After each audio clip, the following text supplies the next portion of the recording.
Muy buenas tardes y gracias por acompañarnos. A continuación va a dar comienzo la mesa sobre líneas de responsabilidades técnico-jurídicas de los ingenieros en el sector sanitario y que se enmarca en el apartado de Aprendiendo de este 31 Congreso Nacional. En el escenario nos acompañan don Fernando Doncel Blázquez, presidente del Consejo Extremeño de la Ingeniería Técnica Industrial, decano del Colegio Oficial de Ingenieros Técnicos Industriales de Cáceres, ingeniero técnico industrial por la Universidad de Salamanca. Durante 12 años ha sido interventor del COPITI de Cáceres y ha trabajado durante toda su carrera profesional como consultor técnico multidisciplinar en ingeniería e innovación. Simultáneamente ha trabajado también como formador y conferenciante en áreas de ingeniería e innovación. Ha participado como experto en evaluación de proyectos I+D de la Comisión Europea en el 7º programa marco. También es cofundador de Europa+I, una consultora de proyectos europeos de innovación.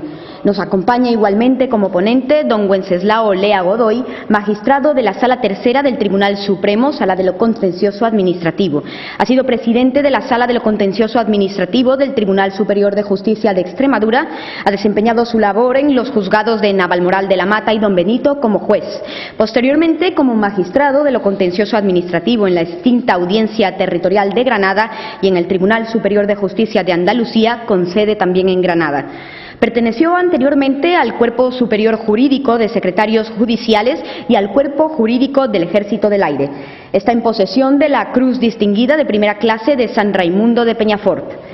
Asimismo, nos acompaña sobre este escenario don Jesús García Calderón, fiscal jefe del Tribunal Superior de Justicia de Andalucía, licenciado en Derecho por la Universidad de Sevilla, que amplió en la Universidad de Granada.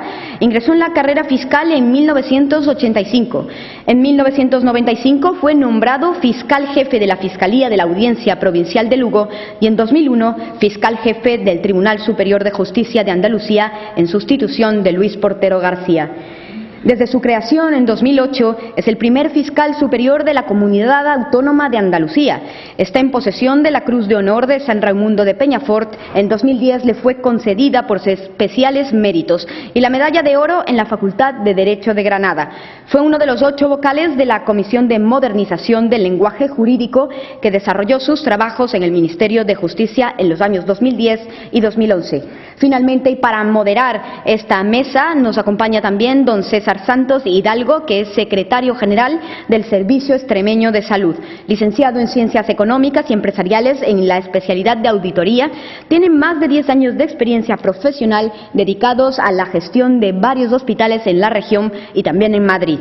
Experto en la Dirección de Recursos Humanos, ha estado al frente de la gerencia del área de salud de Badajoz y Llerena Zafra. Máster en Gestión Sanitaria por el Colegio Universitario de Salud Pública y la Universidad Autónoma de Madrid y máster en Gestión Sanitaria de la Escuela Nacional de Sanidad. Con todos vosotros, esta siguiente mesa del 31º Congreso de Ingeniería Hospitalaria. Gracias. Muy bien, muchas gracias, Carmen. No sé si se me oye, ahora sí. Bueno, buenas tardes a todos y bienvenidos de nuevo. La mesa que me toca moderar es una mesa de la que me siento muy orgulloso de participar y componerla porque tengo a mi lado pues a 3 auténticas personalidades del mundo tanto del derecho como de la propia ingeniería. Las presentaciones ya están hechas. Yo lo único que quiero es dar las gracias tanto a Wenceslao como a Jesús, como a Fernando, por haber asistido con nosotros a esta mesa y además por aportarnos lo que estoy seguro que va a ser una de las ponencias, no sé si la más interesante, pero desde luego la más innovadora de la que vamos a tener hoy aquí. En principio voy a hacer una pequeña introducción, ensalzando, dando a conocer lo que es el concepto de la figura del ingeniero, que históricamente se ha asociado al concepto del propio mantenimiento, tanto de edificios como de instalaciones y equipamientos técnicos, y la labor que desempeña en el hospital era básicamente similar en cuanto a funciones a la que pudiese realizar una instalación residencial o hotelera. Pues la medicina se basaba fundamentalmente en la experiencia y en el conocimiento del personal sanitario, siendo de escasa trascendencia la influencia de las herramientas y tecnologías aplicadas a la salud de las personas. Pero esta situación cambia radicalmente cuando se comienza a introducir nuevas técnicas diagnósticas y terapéuticas, fundamentalmente en la alta tecnología, así como un soporte técnico para su uso e interpretación. El hospital pasa de ser un simple edificio, como muchos de vosotros sabéis, a ser un centro con connotaciones de equipamiento, tecnología e instalaciones que hace necesaria una especialización cada vez mayor y además una profesionalización del personal encargado de las instalaciones, surgiendo la reinvención del concepto de ingeniero hospitalario.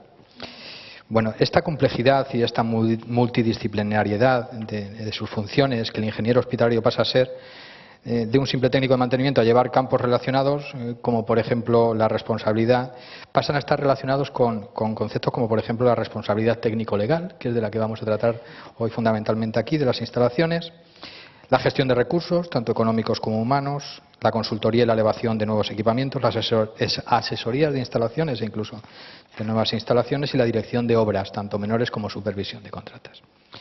Pues dentro de estas complejas funciones que rodea el ámbito de la ingeniería hospitalaria y el que más consecuencias de tipo jurídico conlleva, se encuentra la responsabilidad en cuanto a la adecuación a la normativa de los aspectos técnicos de las instalaciones de un hospital. Nos estamos refiriendo al cumplimiento de los requisitos reglamentarios de instalación y mantenimiento de aparatos elevadores, de aparatos de presión, de instalaciones eléctricas, etcétera, y los equipos y aparatos utilizados en la realización de intervenciones quirúrgicas y de pruebas diagnósticas. Así podemos seguir incluyendo campos como la prevención de riesgos laborales y una inacabable lista que tengo relación. Pero bueno, esta serie de obligaciones pueden conllevar, en caso de incumplimiento o inadecuado cumplimiento, a una serie de responsabilidades jurídicas, bien de tipo penal o de tipo patrimonial. Eso lo desarrollarán mejor mis contertulios que yo. Bueno, estas responsabilidades, por ejemplo, las responsabilidades penales, cuando alegándose al incumplimiento, inadecuado cumplimiento de la normativa vigente en cuanto a funcionamiento y mantenimiento de instalaciones hospitalarias, se produzcan lesiones o muerte de personas, puede darse lugar al ejercicio de acciones legales. Eso yo creo que nos lo van a aclarar en este caso Jesús con bastante más precisión. La aplicación de la pena, en todo caso, estará en función de la gravedad del resultado causado y de la mayor o menor negligencia, entiendo. La responsabilidad patrimonial es una parte importante también de ella, y esta responsabilidad patrimonial que establece el artículo 106.2 de la Constitución española, también desarrollado por el título 10º de la Ley 3092, no le voy a aburrir más. Pues bueno, una vez que está en esencia, cuando un particular ha sufrido un daño, significa que cuando un particular ha sufrido un daño económicamente valuable debido a una actuación achacable al funcionamiento de la Administración, aspecto este que va a ser importante, creo, inicia un expediente de responsabilidad patrimonial que solicita la bono de indemnización. A partir de ahí surgen una serie de connotaciones de tipo administrativo que vamos a ir evaluando y evaluando a lo largo del tiempo. Finalmente, recientemente hemos recibido sentencias favorables en uno u otro sentido, tanto en el Hospital Infanta Cristina como en otros servicios del propio Servicio Extremeño de Salud, bueno, que han recaído en mejor o peor sentido en nuestro propio Servicio Extremeño de Salud. A partir de aquí, creo que lo que nos vamos a plantear es, en primer lugar, qué es lo que queremos saber desde el punto de vista técnico, desde el punto de vista de la propia ingeniería. Para ello, Fernando va a hacer una pequeña presentación. Luego vamos a tratar también, desde el punto de vista del derecho administrativo, cuál es la parte en la que Venceslao nos va seguramente, con toda seguridad, a aclararnos todos aquellos aspectos que nos crean problema, y finalmente vamos a terminar con Jesús para que nos aclare todos aquellos aspectos penales que rodean a la responsabilidad, a todos los aspectos jurídicos de la actividad de la propia Administración.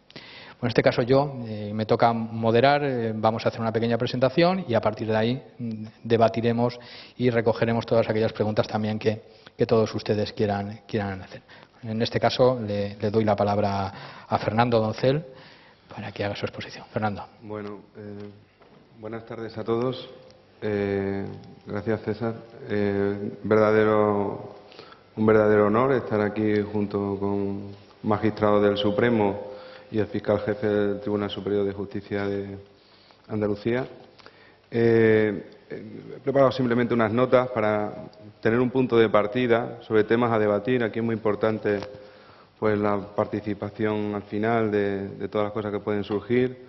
No podemos tratar todas las cosas que nos acontece o que os acontece a los especialmente dedicados al sector sanitario, pero bueno, he intentado recoger algunas para tener un punto de partida y para tener una variedad suficiente de temas a tratar, y esperando que los contertulios nos arrojen la máxima luz posible. En primer lugar, pues hablar de la seguridad, de los seguros de responsabilidad civil. Los servicios de salud tienen un seguro de responsabilidad civil. Los colegios profesionales tenemos también un seguro específico tanto para funcionarios como aquel personal que, no siendo funcionario, desempeñe funciones para con la Administración. Y esto no incluye necesariamente proyectos y direcciones de obra, es prácticamente cualquier tarea que se pueda desarrollar dentro de este ámbito, ¿no? Me gustaría también que tratásemos sobre el conocimiento de la responsabilidad civil por parte de las gerencias y las direcciones de los hospitales y cómo afecta a cada uno de los participantes, en este caso concreto a todos aquellos que tienen que ver con la ingeniería. Y bueno, pues también destacar que dentro de los procesos penales, si no se hace una expresa reserva de la responsabilidad civil, esa vía de responsabilidad civil quedaría agotada y tal, y entonces supongo que los magistrados nos ayudarán a entender un poco mejor eso. Luego, otro de los temas que íbamos a tratar esta tarde era el tema de la jerarquía, ¿no? Del conocimiento o no conocimiento de cada una de las causas que pueden derivarse en responsabilidades por parte de un responsable jerárquicamente superior al técnico, la posible exoneración o no de, habiendo comunicado ciertas circunstancias, si serían suficientes o son responsables solidarios o hay alguna vía más que nunca se debería dejar de agotar. Ver si podemos tratar el tema de la falta grave, que consiste en tolerar por parte de los superiores la comisión de faltas graves o muy graves de los subordinados, y esto en base al tema de jerarquías, que muchas veces no tenemos muy claro si somos responsables solidarios, si somos los únicos responsables o si no tenemos ninguna responsabilidad, ¿no? Antes no lo he dicho, en cuanto al seguro de responsabilidad civil, los colegios profesionales de ingenieros técnicos industriales de España, la mayoría de los colegios están suscritos a una póliza colectiva que cubriría, en el caso además de cualquier funcionario o asimilable, y ya he descrito un poco qué sería prácticamente cualquier cosa, no tenemos que olvidar de dirección facultativa de obras y de proyectos, eso también, por supuesto, pero prácticamente cualquier actividad que desempeñemos con una cobertura de 3,5 millones de euros, que es a tener en cuenta. En cuanto a equipos e instrumentos, bueno, aquí nos podríamos tirar los 2 días enteros de congreso hablando de este tema, ¿no? Pues también ver cómo puede afectar a las responsabilidades la comprobación de los equipos e instrumentos previa a las intervenciones quirúrgicas o del tipo que sean, por parte del equipo médico, ¿no? O sea, un equipo que supuestamente pueda estar en orden o no en orden, que tenga una mala conexión, que no tenga una buena preparación y que pueda al final acarrear responsabilidades sobre los ingenieros sin haber hecho o no haber hecho las comprobaciones y los protocolos de actuación en estos casos y demás. En cuanto a mantenimiento externo, interno, preventivo, de calibración de instrumentos de cualquier tipo, pues también intentar ver cuál es la participación de la responsabilidad de los ingenieros dentro de estas tareas. Esta mañana escuchaba por compañeros que se han encargado de la gestión técnica o de la dirección técnica de hospitales y demás, la evolución de lo que es realmente la responsabilidad del mantenimiento frente a la verdadera labor de gestión tanto de las inversiones a realizar como de el análisis de las responsabilidades que van a surgir dentro del ámbito ingenieril hospitalario. Otro tema que también preocupa, yo vengo representando a los ingenieros de este sector, delegando, digamos, su representación en mí. Entonces intento recoger un poco cuáles son, pues eso, unas cuantas pinceladas de temas que preocupan. Sería la ley de contratos, ¿vale? Se hablaba sobre los contratos de obras, servicios y suministros, y preocupaba mucho que muchas veces hay que actuar debido a esta gran responsabilidad que existe de actuar suficientemente ágiles. Si nos metemos porque el importe del servicio requiere un procedimiento, quizá llegamos tarde a una actuación que hubiéramos llegado con procesos más ágiles, ¿no? Entonces, aquí también existirán procedimientos de urgencia y hay una solicitud un poco extendida de que se pueda lograr una consideración de efectuar un procedimiento análogo al procedimiento normal que pueda realizarse a posteriori de las actuaciones que se consideren por su importancia, su repercusión, su riesgo, que se puedan efectuar a posteriori de esas actuaciones de urgencia. Simplemente pues intentar buscar vías alternativas a estos procedimientos lentos que en caso de urgencia o de inminente urgencia nos puedan afectar de manera responsable. Y esta es la parte fea, después de comer, no sé si es mejor haber comido o no haber comido para llegar a este punto, ¿no? Por supuesto son muchísimas más y he tenido la oportunidad de compartir unos minutos antes de entrar a la sala con los dos jurídicos y la verdad que yo solamente he preparado las más relevantes que nosotros desde el Colegio de Ingenieros Técnicos Industriales tenemos vistas, por supuesto, y más, ¿vale? Un poco las más importantes o las más comunes, ¿vale? Podrían ser homicidio imprudente con una pena de prisión de 1 a 4 años, esto a modo indicativo y de información, ¿vale? También para que forme parte, digamos, de la cara fea del debate. Con una pena accesoria además de una inhabilitación de 3 a 6 años, lesiones por imprudencia, que tendríamos que, si requiriese un tratamiento médico quirúrgico, con prisión de 3 a 6 meses, de 3 a 6 meses, si en caso de pérdida o inutilidad de un órgano o un miembro principal, prisión de 1 a 3 años, y en caso de que ese miembro no fuera principal, de 6 meses a 2 años. También con una responsabilidad accesoria o una pena accesoria, perdón, de inhabilitación de 1 a 4 años. Y luego un tema que también tenemos adheridos a nuestras competencias, el tema de prevención de riesgos laborales, en medidas de seguridad e higiene, una pena de prisión de 6 meses a 3 años con una multa de 6 a 12 meses y simplemente, como decía, para tener un punto de partida y para que hagamos debate un poco con todos estos puntos. Bien, muchas gracias, Fernando. En este caso, yo creo que Wenceslao nos va incluso a dar muchas de las respuestas a todas las preguntas que hemos hecho. Wenceslao, cuando quieras. Antes de nada, buenas tardes. Y mis primeras palabras tienen que ser, lógicamente, de agradecimiento a los organizadores por permitirme el intervenir en estas jornadas.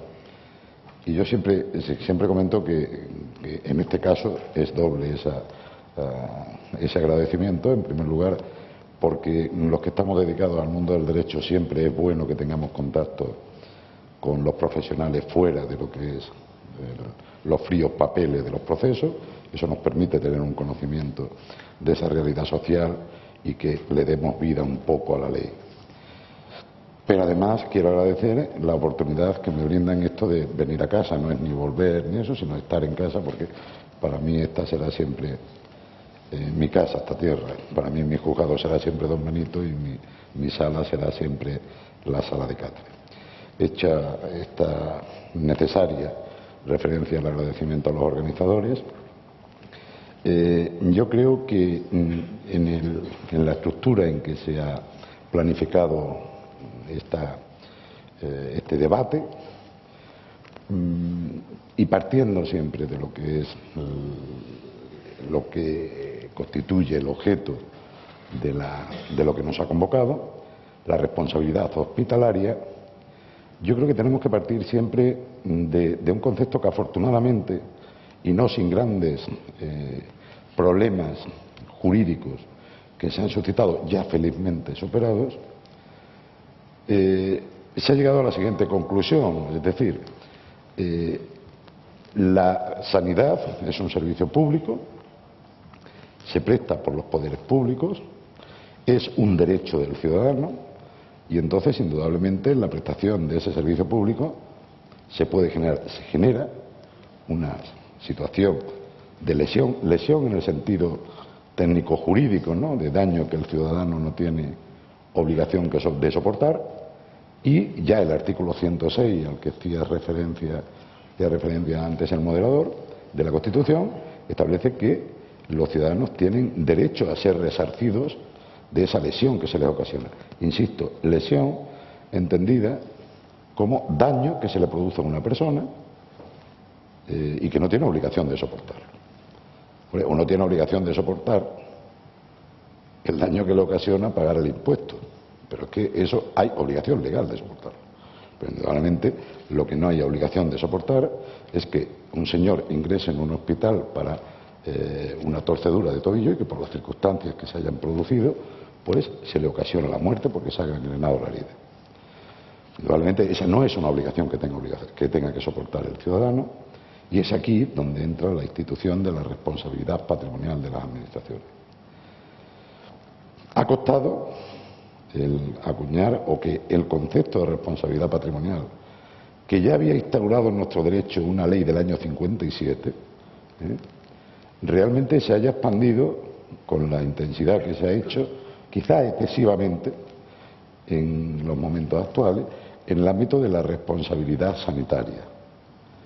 Pero lo que no cabe duda, y a los efectos de lo que yo creo que puede ser interesante en el debate que se suscita, lo importante es que se ha acuñado el concepto de la responsabilidad clínica. Es decir, ya no estamos hablando de una responsabilidad médica en el sentido de que de lo que responden las administraciones es de aquella lesión que tiene una relación, un nexo causal directo en el tratamiento sanitario que se le ha dado al ciudadano, sino que realmente es cualquier tipo de lesión que se le ocasiona durante ese tratamiento.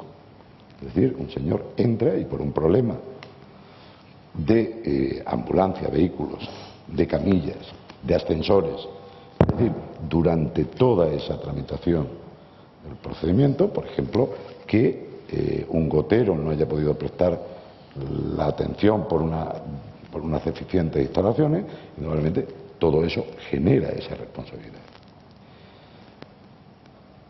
Es más, incluso este ámbito de la responsabilidad no solamente se ha quedado reducido, que fue acuñado para las administraciones públicas, sino que se ha extendido también a la sanidad privada. Lo que sí me interesa destacar es que el título de imputación que se le hace al ciudadano es la prestación de un servicio público, la asistencia sanitaria. Esto es importante destacarlo porque el ciudadano no tiene que entrar a dilucidar qué concreto funcionario o personal de la administración sanitaria ha generado el perjuicio, la lesión. Es decir, yo, ciudadano, no tengo por qué presentar pruebas, aducir y además desmenuzar toda la secuencia de los hechos, diciendo si ha sido el médico, el cirujano, si ha sido el anestesista, si ha sido el celador o si han sido las deficientes instalaciones que tenían los quirófanos, por ejemplo, los que han provocado ese resultado luctuoso. Yo lo único que tengo que demostrar es que he tenido un perjuicio, una lesión, como consecuencia de la prestación de un servicio sanitario, un servicio público. Eso es lo único que tengo que acreditar. Quien tenga la culpa en el régimen interno, al ciudadano le es irrelevante, porque responde la administración. Quien responde siempre es la administración. El gran éxito de la configuración de la responsabilidad patrimonial en el derecho español, que no tiene además parangón en ninguna de las instituciones homónimas que se regulan en los derechos de Europa, es que se considera una responsabilidad directa y objetiva. La Administración responde por el mero hecho de prestar el servicio público. Por el mero hecho de prestar ese servicio público sanitario, responde de esa lesión. Es decir, siempre y cuando esa lesión no tenga obligación de soportarla, que en el caso, lógicamente, de la asistencia sanitaria, que no hay un derecho a la sanidad, a curar siempre, sino al tratamiento, que conforme a la Lex Artis, concepto que me imagino que a todos ustedes les será familiar, pues que conforme a la Lex Artis se pueda producir. Luego, por tanto, lo importante y lo relevante es esa prestación del servicio público como título de imputación y que, por tanto, desde el punto de vista de la responsabilidad, al ciudadano le da igual quién sea el culpable en el ámbito interno, sino que lo importante es que acredite que se le ha producido una lesión que no tenía obligación de soportar. Incluso, como título de imputación de la responsabilidad patrimonial, puede afectar a terceras personas. Se ha hablado aquí de ascensores. Bien, pues una persona que va a visitar a un familiar y que por un problema de ascensores tiene una lesión, en el sentido que estamos hablando de un perjuicio, indudablemente tampoco tiene que demostrar si el mantenimiento era bueno, si estaba en condiciones o no. No, simplemente se dirige a la Administración y le dice: oiga, el mero hecho de que usted tenga esos ascensores a disposición de este concreto servicio, aunque yo no vaya a recibir prestación sanitaria, eso comporta ya un título de imputación de la responsabilidad y que, por tanto, genera ese derecho del ciudadano a ser resarcido por la Administración. Esto ha purgado, como saben ustedes, toda la polémica que se quería haber generado de parte de las administraciones públicas sobre quién es el que tenía que responder. Normalmente las instituciones sanitarias hacían imputación de los concretos agentes que intervenían en la prestación de servicios, bien fuesen médicos o cualquier otro personal técnico que interviniera, pero eso es una materia que ya ha quedado pacífica, donde responde la Administración. Bien, es verdad que en la regulación que se establece en la Ley de Régimen Jurídico, no quiero entrar en mucho tecnicismo jurídico, salvo que alguien esté interesado y luego después en el debate lo suscite, el problema viene, como si dijéramos, y puede ser interesante para el régimen interno, es que la Administración llega y paga, y le paga al ciudadano. Pero luego después lo que sí puede